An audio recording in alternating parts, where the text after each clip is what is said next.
दोस्तों, जब भी हम किसी ऐसे देश की बात करते हैं जो टेररिज्म को सपोर्ट करता है तो हमेशा उस केस में वो टेररिज्म किसी दूसरे देश के खिलाफ होता है। जी हाँ, लेकिन अमेरिका ऐसा देश है जिस पर कई बार अपने ही पॉपुलेशन के खिलाफ टेररिस्ट अटैक्स प्लान करने के इल्जाम लगे हैं और आज भी इन मुद्दों पर सभी बातें साफ नहीं हैं।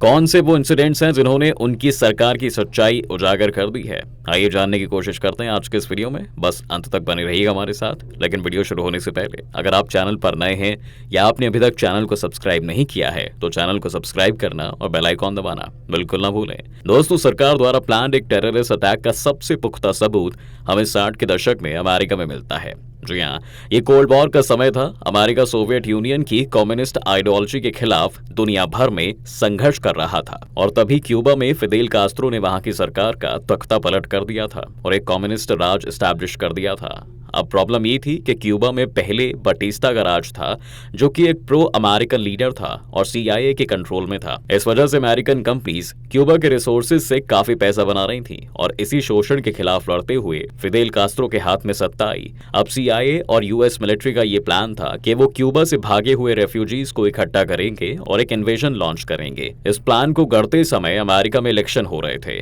और फिर सत्ता में आए जॉन F कैनेडी, जिन्हें JFK भी बुलाते हैं। कैनेडी के सामने ये प्लान पेश किया गया और कैनेडी अभी नए थे, इसलिए उन्होंने इस प्लान को अप्रूव भी कर दिया। लेकिन ये प्लान फेल हो गया और इन्वेजन अनसक्सेसफुल रहा, जिस वजह से दुनिया भर में कैनेडी और अमेरिका की काफी बदनामी भी हुई।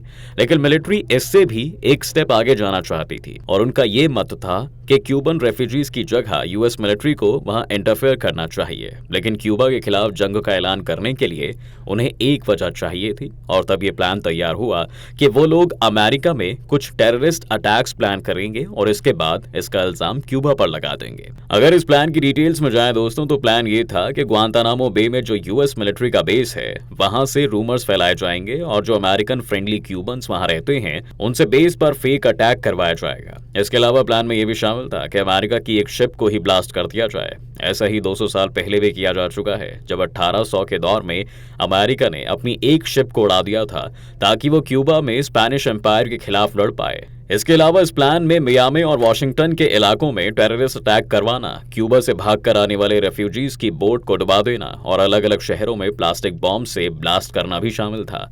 उन्होंने ये भी सोचा कि वो कुछ कमर्शियल एयरलाइंस को भी हाईजैक कर लेंगे और साथ ही इस प्लान में एक अमेरिकन सिविल एयरलाइनर को शूट करके क्रैश करवाने का भी प्लान बनाया गया था। ये प्लान सिर्फ अमेरिकन सॉइल तक ही सीमित नहीं रहा। अमेरिका का प्लान ये भी था कि वो अपने प्लेन्स को क्यूबा प्लेन्स की तरह पेंट करके निकारागुआ जैसे देशों में भी बॉम्बिंग करवाएंगे, जिससे ये एक इंटरनेशनल क्राइसिस बन जाए। ये प्लान पूरी तरह तैयार था और US मिलिट्री की टॉप लीडरशिप और CIA द्वारा प्रिपेयर्ड था, लेकिन कैनेडी ने इसे अप्रूव नहीं किया। लेकिन कई लोग मानते हैं कि इसकी सजा भी कैनेडी को मिली। जी हाँ, कुछ ही समय बाद कैनेडी को गोली मारकर हत्या कर दी गई और जिस ली हार्वे ऑसवाल्ड पर हत्या का इल्जाम लगाया गया, उसने भी बिना कुछ बताए जेल में अपनी जान ले ली। आज भी बहुत से लोग मानते हैं दोस्तों कि इस हत्या के पीछे CIA का ही हाथ था। लेकिन यह अकेला मौका नहीं है जब US मिलिट्री पर कोई टेररिस्ट अटैक प्लान करने का इल्जाम लगा हो। आपको 9/11 तो याद ही होगा। जी हाँ, 11 सितंबर 2001 का वो दिन जब अमेरिकन प्लेन्स हाईजैक हुए थे, जिसमें से 2 तो न्यूयॉर्क की वर्ल्ड ट्रेड सेंटर के 2 टावर्स पर लगे, एक जाकर US मिलिट्री के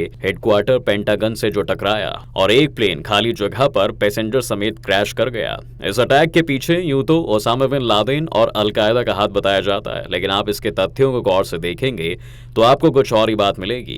इस अटैक से सिर्फ 2 दिन पहले US secretary of defence Donald Rumsfeld ने मीडिया को ये जानकारी दी थी कि पेंटागन के खर्चों में $2.3 ट्रिलियन का हिसाब नहीं मिल पा रहा है। यानी $2.3 ट्रिलियन कहां गए उन्हें पता ही नहीं है। ये बहुत नेचुरल था कि ये खबर एक सनसनीखेज खबर थी, लेकिन फिर अगले ही दिन 9/11 का हमला हो गया और न्यूज पर वही छाया रहा।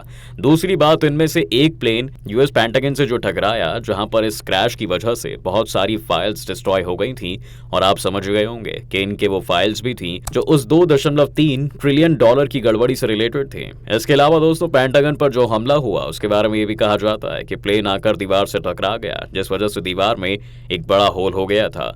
उस होल की तस्वीरें भी सभी ने देखी हैं, लेकिन ऐसी कोई तस्वीर आज तक नहीं है जिसमें से प्लेन को वहां से निकाला जा रहा हो। कई लोग ये भी कहते हैं कि शायद पेंटागन की तरफ कोई प्लेन आया ही नहीं था, बल्कि उन्होंने मौके का फायदा उठाकर अपनी फाइल्स खुद ही डिस्ट्रॉय कर दी। 9/11 के बारे में एक अजीब बात यह भी है कि उस वक्त ओसामा बिन लादेन ने इस हमले की जिम्मेदारी लेने से इनकार कर दिया था, जबकि अगर कोई टेररिस्ट ग्रुप इतना बड़ा हमला करेगा तो वो चाहेगा कि दुनिया में उसका नाम हो। यूएस ने 9/11 का इल्जाम सबसे पहले इराक पर मढ़ा और साथ ही अपनी मीडिया में एक खबर चलवा दी कि इराक केमिकल और न्यूक्लियर वेपन्स पर काम कर रहा है, जिस वजह से अमेरिका के लिए इराक पर हमला करना बहुत जरूरी है। जबकि सच ये था कि अमेरिका को इराक के तेल से मतलब था। तो अब सवाल एक ये भी है कि जब ओसामा ने इस अटैक की जिम्मेदारी नहीं ली तो फिर उसका नाम इस अटैक के साथ क्यों? ओसामा ने इस अटैक की जिम्मेदारी 2 साल बाद ली थी दोस्तों, जब अमेरिकन इलेक्शंस का वक्त चल रहा था और जॉर्ज बुश के सामने अच्छा कॉम्पिटिशन था, लेकिन जॉर्ज बुश ने नेशनल सिक्योरिटी जैसे मुद्दे पर यह इलेक्शन जीत लिया था। इसके अलावा CIA पर अमेरिका में ड्रग्स बेचने का भी आरोप लगे हैं। ये एक नहीं बल्कि कई बार हुआ है, जिससे जुड़ा सबसे बड़ा स्कैंडल शायद कॉन्ट्रास से जुड़ा हुआ हो। दरअसल निकारागुआ में CIA कुछ रेबल्स को सपोर्ट कर रहा था जिन्हें कॉन्ट्रास कहा जाता है। ये कॉन्ट्रास वहां की सरकार का तख्ता पलट करने में लगे थे, लेकिन जैसे ही बात लीक हुई तो अमेरिका को अपना सपोर्ट इन रेबल से विड्रॉ करना पड़ा था। लेकिन CIA ऐसा नहीं चाहता था, इसलिए उन्हें एक रास्ता ढूंढना था इन रेबल्स को डॉलर्स और हथियार पहुंचाने का।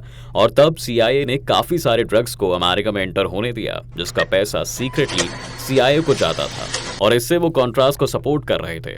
इसके अलावा गोल्डन ट्रायंगल यानी म्यांमार, लाओस और थाईलैंड में भी CIA ने अपने ऑपरेशंस को फंड करने के लिए कई बार ड्रग ट्रेड का रास्ता अपनाया है। और इनमें से कई बातें तो अब इतनी साफ हैं कि उस पर कोई बहस भी नहीं है दोस्तों। जी हाँ, इसके अलावा अगर आप बिल्कुल रीसेंट टाइम्स में आ जाएं तो 2013 में एक अमेरिकन टेलीविजन नेटवर्क ने CIA पर यह इल्जाम लगाया था कि उन्होंने 80 के दशक में एनरी कैमरीना नाम के एक सीक्रेट एजेंट को किडनैप करके मारा था, जो अंडरकवर होकर ड्रग एनफोर्समेंट एडमिनिस्ट्रेशन के लिए काम कर रहा था। ये क्लेम इसलिए इतना सेंसेशनल था क्योंकि कैमरीना के बारे में जो स्टोरी पॉपुलर है वो ये है कि उसे ड्रग ट्रैफिकर्स ने किडनैप किया था, लेकिन रिसेंटली इसमें CIA का नाम भी आने लगा है। यहाँ दोस्तों, जो मैक्सिको के ड्रग ट्रेड में भी इन्वॉल्व थी।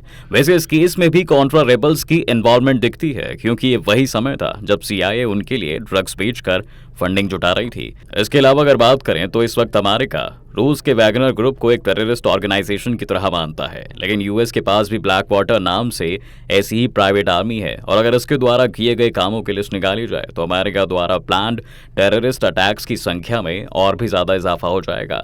इसके अलावा वो सभी सीक्रेट ऑपरेशंस और असैसिनेशंस जो CIA ने अफ्रीका से लेकर एशिया और साउथ अमेरिका के देशों में करवाए हैं, उनका तो कोई हिसाब ही नहीं है। पर आपको क्या लगता है, क्या किसी भी देश की अथॉरिटीज के हाथ में इतनी ज्यादा पावर दे देना क्या अच्छी बात है कि वो अपने सिटीजन्स को ही चेस के पीसी समझकर सैक्रिफाइस कर दे? इस बारे में आपकी क्या राय है, हमें कमेंट सेक्शन में जरूर लिखें। उम्मीद है दोस्तों कि आज के इस वीडियो में आपको काफी कुछ नया मिला होगा। अगर ये वीडियो आपको पसंद आया है तो वीडियो को लाइक करें और अगर आप इस चैनल पर नए हैं तो जाने से पहले चैनल को सब्सक्राइब करना भी ना भूलें।